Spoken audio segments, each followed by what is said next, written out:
Hi, first grade friends, and welcome to our read aloud. I'm going to be reading chapter 5 of Junie B. First Grader Aloha-ha-ha. This chapter is called Tight Fit. The plane ride took forever and ever. Me and Philip, Johnny, Bob ran out of stuff to play with. Then, finally, we took a teensy little nap, and when we woke up, at last, we were at Hawaii. And wait until you hear this. As soon as we got off the plane, some Hawaii people gave us flower leis. And that is just plain friendly, I tell you. After Mother and Daddy got our suitcases and we rented a car, we drove to a pretty hotel. A man in a uniform opened the door for us. "Aloha," he said real nice. "Aloha?" I said back. "Aloha," said the man. Aloha is the Hawaiian word for hello and goodbye. I smiled. "Hey, I like the word aloha," I said. "It sounds like it's laughing, sort of. Aloha, ha, ha." After that, I skipped inside the hotel and my eyes popped right out of my head, 'cause wowie, wow, wow. It was the most beautiful establishment I ever saw. It had lots of colorful flowers and tall, skinny palm trees. Plus, outside there were 2 different types of water. First, there was an ocean with a real, actual beach. Plus, also, there was a swimming pool with a real, actual diving board. And that is not even the end of the beauty. On account of, when we went to our room, there were 2 giant beds the size of a queen. I threw my arms out real joyful. "Hawaii," I said. "You gotta love it." Then I twirled and twirled, and I crashed onto one of the beds, and I fell on the softy carpet. It was very thick and plushy. I did a yawn, and I curled up very comfortable, and I closed my eyes. Daddy came over and picked me up. Then Mother put me to bed, and I slept all the way till the morning. The sun shined in my eyes. I stretched very sleepy, and I looked all around the beautiful room. Then, bingo! I remembered. "I'm in Hawaii," I said. I jumped out of bed and I jiggled Mother and Daddy awake. "Aloha-ha-ha-ha, people! Aloha-ha-ha!" I hollered. "We're in Hawaii! We're in Hawaii!" After that, I ran to the window and I looked at all the water. "Let's go to the pool! Let's go to the pool!" I hollered. Mother and Daddy sat up and yawned. Then they looked at each other and they flopped back on their pillows again. Old people on vacations are not that fun. I did a big breath at those 2. Then I went to their bed and I jiggled them some more till they got up. Then finally they got dressed. And we went to a restaurant for breakfast. And yippee, yippee, yippee, hooray! Right after we ate, it was time for the pool. Only here is the happiest part of all. On our way to the pool, we passed a gift shop window, and I saw the cutest swim ring in the entire world. "Mother, Daddy, look at that swim ring. It looks exactly like a parrot. See it? See it? Isn't it cute? Oh, come on, isn't it cute?" The gift shop lady heard me gushy. She took the swim ring out of the window and handed it to me. "It's the last one we have," she said. I jumped up and down very urgently. The last one, can I please have it, Mother? Can I please have it, Daddy? Please, please, please." "If you buy me this swim ring, I won't ask for one other thing. Not for the entire trip." Mother and Daddy looked suspicious at me, 'cause that was a fib, of course. "But you don't even need a swim ring, Junie B," said Daddy. "You learned how to swim 2 years ago." "Exactly," said Mother. "Plus, this swim swim ring is way too small for you, honey. It's meant for children younger than you are.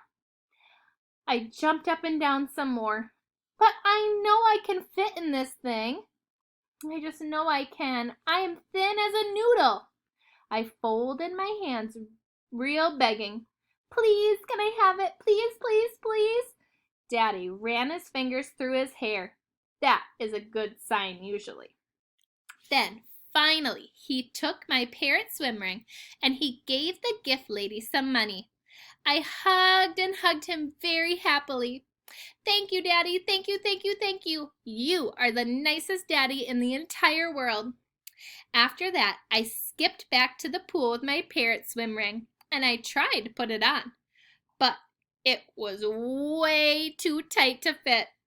Daddy watched what I was doing. It looks like your mother was right, Junie bee, he said. That swim ring is much too small. No, it isn't, Daddy. I know I can fit into it. I am positive that I can. I thought for a second. Then I walked to the edge of the pool and I dropped my swim ring into the water and kersplash! I jumped through the middle and do you know what? I squeezed right in. I clapped and clapped real thrilled. See, Mother? See, Daddy, I said. I told you I could fit into this thing. I told you. I took a breath. It's just a little bit tightish around my middle, but I think I can still breathe, possibly. I pushed away from the edge and I kicked to the other side. Did you see me swim over here, Mother? Are you watching me, Daddy? This parrot is speedy fast. My stomach did a wince.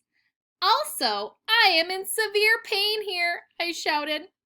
After that, I hurried out of the pool and I rushed to Mother speedy quick. Please get this thing off of me right exactly now, 'cause this thing is squeezing me in half, I said. And so she and Daddy tried to wiggle it off me, but the parrot did not budge. I sucked in my tummy as skinny as it would go. Then all of us pushed and we pulled and yanked and tugged and twisted and stretched. Plus, also, I jumped up and down. I'm stuck in a parrot! I'm stuck in a parrot! 911, I'm stuck in a parrot! Everyone turned around to look. Shh, said Daddy. Stop shouting. Then he quickly found the air plug and he opened it up and whoosh, my parrot's air came rushing out. Soon my stomach could breathe again. Ah, that's better, I said. Thank you, Daddy, thank you. I waited till all the air was out, then headed back to the pool. Mother snapped her fingers at me. Whoa, wait a minute. You can't go into the pool like that, Junie bee. We still need to get that swim ring off of you, she said. You stay here, and I will go get my scissors. I raised up my eyebrows at that word. Scissors, I said. Yes, said Mother. I can cut that swim ring off of you in no time.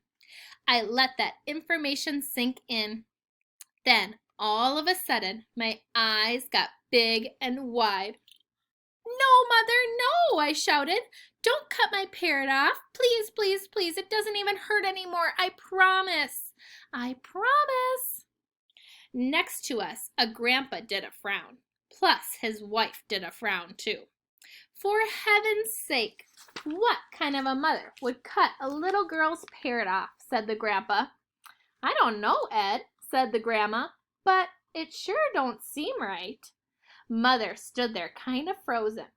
Then she and Daddy picked up our pool towels and we moved to different lounge chairs. After that, Mother sat back down and she said she wouldn't get the scissors.